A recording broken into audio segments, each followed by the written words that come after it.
Well, happy Sunday afternoon, everybody. It's November the 1st, 2020, and I'm John Unell, otherwise known as John I Fly, or Johnny Fly, whoever wants to use either pronunciation, that's fine by me. Uh, I decided to do a quick rant here this morning, or this afternoon or evening, I should say. You ever get to the point where you don't even know what's morning and what's evening? That's what happens when you're retired. But I tried to do a live show, but YouTube was very slow. So whatever, I rebooted my computer, so maybe that'll make a difference next time. But it's easier to upload it. But anyway, I'm going to talk about. Well, first of all, it's almost voting day. We only have 2 days left, people. 2 days. And today's been pretty interesting so far. I had a caravan, I like to say caravan, of Trump supporters come by the house in their cars and hooting their horns and everything else. And of course I was outside. I happened to open the door and I heard all the commotion and I gave them a salute, but it's, shall we say, the two-finger salute. One middle finger on each hand. Oh. So anyway, they know, and by the way, I also noticed that probably yesterday, or last evening, I went out this morning and there's my one campaign sign's gone. Now, I would hope that maybe they took that sign and put it somewhere where, maybe on their front lawn and that they're a Biden supporter. Something tells me that's not the case. But anyway, you can tell it's getting closer to Election Day. 2 more days. I want to talk about who to vote for. Now, when it all boils down to it, we have that sacred right to vote for whoever we want to vote for. That's what makes America. That's what makes a democracy. Even though we have a tyrant in the White House that would like to change that. He wants to tell us how to vote, and he's doing everything possible, even if it means stealing votes or telling false stories to get us to vote for him and the right-wing nut jobs rather than Joe Biden and Kamala Harris and Democratic senators in between. But it's not going to work, Johnny. It won't work. But anyway, we have two choices as the presidential runners, presidential candidates. The one is Donald Trump, and the other one is Joe Biden. And I just want us to reflect for a moment. I think most people with common sense know who to vote for. I mean, we've had to wait almost 4 years for this. But let's take a look at them. I'm not going to touch on every single thing about Donald Trump, or we'll be here all night. But let's just look, first of all, when he was elected when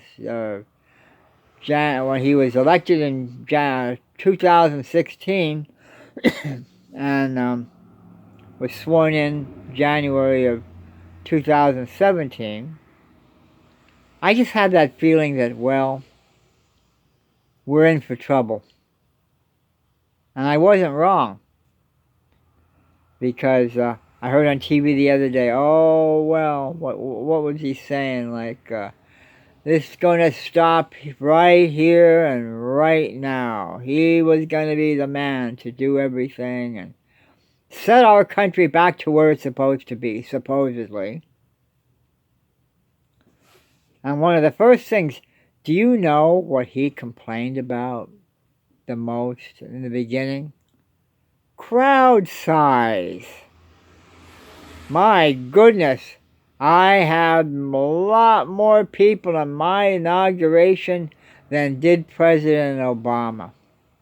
But I'm going to tell you something. Go and look on the internet. Look it up. Google it up. YouTube it. And you're going to find out who really had the crowds. I mean, come on. It's so petty. But that's what Donald Trump does.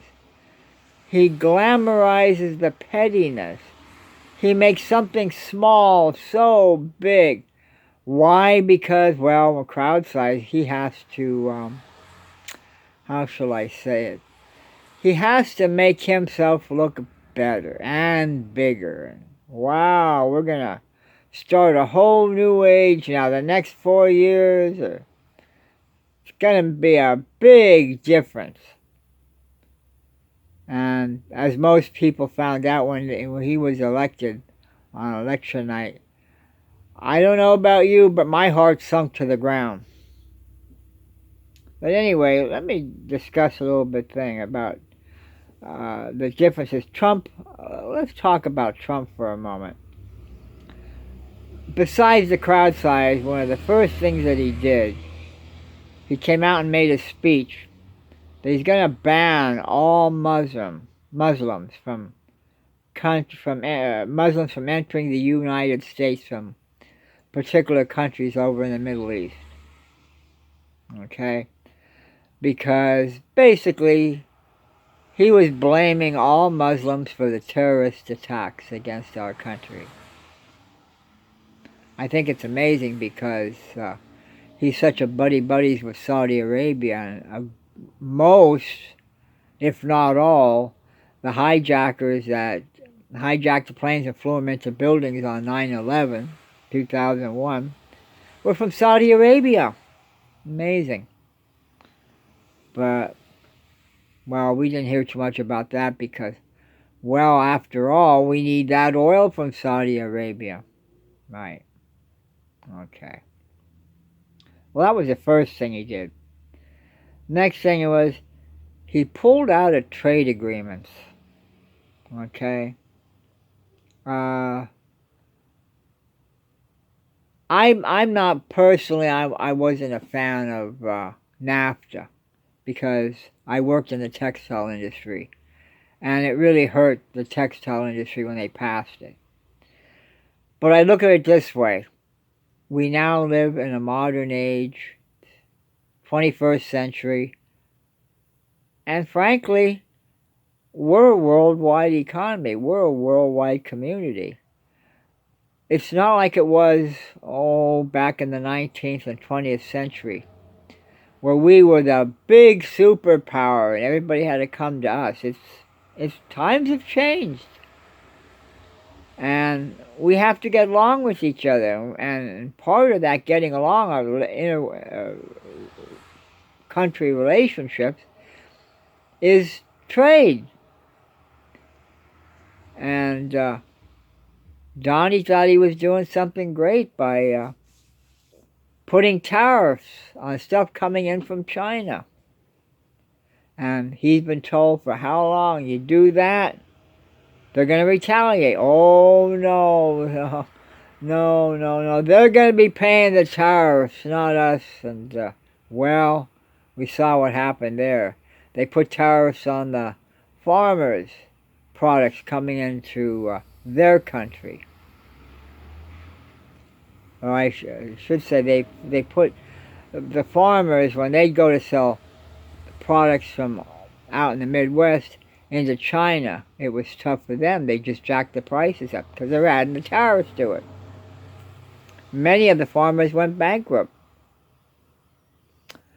But listen to Donnie. He knows what he's talking about. Oh, no, man. We're not paying the tariffs. They're paying the tariffs. All right. Believe what you want to believe, Donnie. Well, another thing that he likes to do, he's I call it, he's pushing religion on into our government. Now, I want to be clear from the start. With the United States of America, we have the freedoms to worship the way we want to worship. That's a valued freedom. No question about it. But when you take one religion and say, well, our country was founded on these principles, on Christian values, Judeo-Christian values, I might add, that's not true. It's not really true. Matter of fact, back in the 18th, 19th century, they were deists. That's a whole new topic, but we have built into our Constitution the separation of church and state. The fundamentalists, and I mean, when I say fundamentalists, I mean the extreme evangelical fundamentalists, say that that's not true. We have an evangelist out there now, Franklin Graham. His father was a well-known Billy Graham. And I can honestly say personally, I respected Billy Graham. Yes, he had his faults, but he basically preached the gospel. That was what he did. Franklin Graham, he preaches the gospel all right, but it's the gospel of hate. Well, Donald Trump likes that sort of thing. The main thing is, the right-wing evangelicals, Christians, are supporting Donald Trump. And, well, do you think Donald Trump's, he's religious? No way in hell. He could care less. I don't think he's seen the inside of churches too much. But, hey, those evangelicals, man, they're my support. They're part of my base. And I'll do anything I can to kiss their ass to make sure they vote me in. And that's what's happening. They're trying to do it again, of course, but I don't think they're going to have much luck. So, I want to recommend, by the way, I watched today. The guy's name is Seth Andrews. And he has, I guess you could call it a blog or a radio program. I know he's on some radio stations. He's known as a thinking atheist, and he just did a presentation the other day. I don't know if it was, I think it was, not sure if it was today. I think it might have been yesterday, or it wasn't too long ago he did one. And he entitled his show, The Power and Panic, The Last Days for Christian Nationalism. I think it will be, because when Joe Biden and Kamala Harris get elected, they're not going to ban religion or whatever, but it's going to have its place, and it's not going to be pushed into government like Donald Trump and Mike Pence are doing now, and his religious fanatic followers. But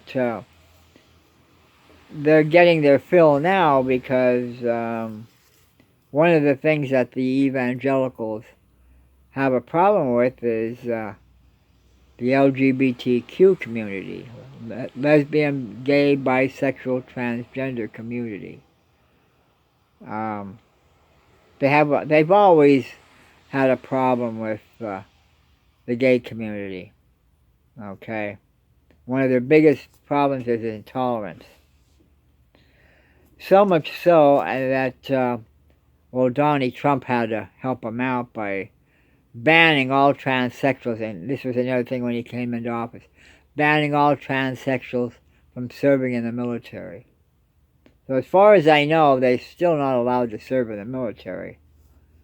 That made the religious right happy, but now they couldn't overturn the gay marriage things and everything else through the legislator and the Affordable Care Act. So they decided to do another approach, and that was to go through the Supreme Court.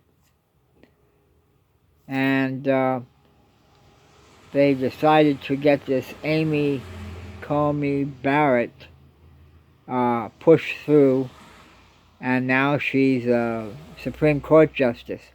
It's amazing how fast they pushed them through. I think it took like 8 days, whereas Obama tried to get his Supreme Court nominee through, and Mitch McConnell sat on his hands and said, no way. Let's wait till the next president is elected. Let him decide. Oh, well, that's fine if it's a Republican. Yeah, we can push our nominee through, but nah, with Obama, let's wait. He doesn't need his nomination pushed through. So, that's that. You can see the hypocrisy right there. So, and my view is basically Trump was just, why he was voted in, I think personally it was because of racism. The white, older American males that were prejudiced toward blacks finally had their fill, and they figure after 2 terms, we don't want Obama in. We don't want another black person in. We don't want Hillary Clinton in because, well, that would be continuing President Obama's legacy. God forbid we don't want that. So they voted in Trump. But I'll tell you something, Trump has never been, or is he now, competent to be President of the United States. Sounds to me like it was a panicked move. People wanted to get Obama out of there. They certainly didn't want to be reminded of President Obama because of Hillary Clinton. She wasn't particularly liked. So they latched on to Obama, or not Obama, but Trump, and pushed him into office. But let's take a look between what Donald Trump is and what Joe Biden is. Again, I didn't go through everything. I just picked a few highlights. Number one, Joe Biden, he's the 5th youngest U.S. senator in history, as well as Delaware's longest serving senator. Right there and then, he's been involved in government. Donald Trump, has he been involved in government? My mom used to have a saying when we were growing up. She says, he can't tell the difference between his ass and a hole in the ground. And it's the truth. It's the same thing. Trump, he got in. I knew from day one he was not qualified. And I think it was a desperation move on the part of Republicans because they hated Obama. But Joe Biden, he's definitely well qualified. Now, in 2008, Joe Biden tried to run for president, and that didn't go too well. It never gained momentum. And I think it's a shame because I think back then he would have been a good president. But Barack Obama decided to pick him as his running mate, and I think that was the best thing that he ever did. So there you go. President Obama's re-elected for 2 whole terms. And Joe Biden was vice president for a total of 8 years. So you couple his being a senator, being in the halls of government, and then being vice president for 8 years. I think that more than qualifies Joe Biden to be president of the United States. And by the way, for these Republicans that don't like it, I'm going to say it anyway. It was Joe Biden that was appointed by President Obama that helped to get us out of this recession that we were in back in 2008 that Bushy boy put us in. Oh, by the way, George Bush Jr., I call him, he was a Republican. But it took a Democrat to get in and hoist us out of this mess. And, well, now we have the chance to do it again, people. I wanted to mention Biden also received the Presidential Medal of Freedom from President Obama at the end of the second term. So what an honor that was. Now that's a man that deserved it. Not Rush Limbaugh, by the way. But my thoughts on this is I think it's going to be a close vote. But we have a choice. It's between choosing freedom, choosing liberty, choosing to keep our rights, or stick with the same old, and God forbid it will get worse. This coronavirus is killing people left and right. Over 230-some thousand United States citizens have died because of this moron in the White House. He's a moron. Unbelievable. And I cannot imagine, I can't conceive how anybody with common sense and brains in their heads would want to vote for this moron again. He hasn't done anything. Oh, it'll go away. It'll be like a miracle. It'll just go away. Yeah, okay. But I want to stress, it's going to be close. But we still have time. It's Sunday evening, November 1st. Election day is November 3rd. If you haven't voted yet, it's too late for mailing them in the mail, the ballots, so don't mail them in now. It's too late. You go to your nearest election bureau, or you go to the nearest drop box. Now, like I'm from Schuylkill Haven, PA, and our county government's up in Pottsville, PA, which is 4 miles up the road. I voted about 2 weeks ago or so, and ran it right up to the Schuylkill County Election Bureau on North Center Street. So my vote's recorded. It feels wonderful. I don't have to worry about running around like a nut. My vote's in, and it's going to count. And you could do the same too. People, our very lives, our liberties are at stake here. I can't stress this enough. If you haven't voted, what are you waiting for? Let's go. The Republicans aren't dicking around. They're doing their best to push their candidate through. Let's do something and vote blue all the way through, all the way down the ballot. Vote for Biden, vote for Harris. If you live in Schuylkill County, vote for Gary Wegman for the 9th District in Schuylkill County here to represent us in the government, the House of Representatives. We need him in there. So we only have 2 days left, less than 2 days now.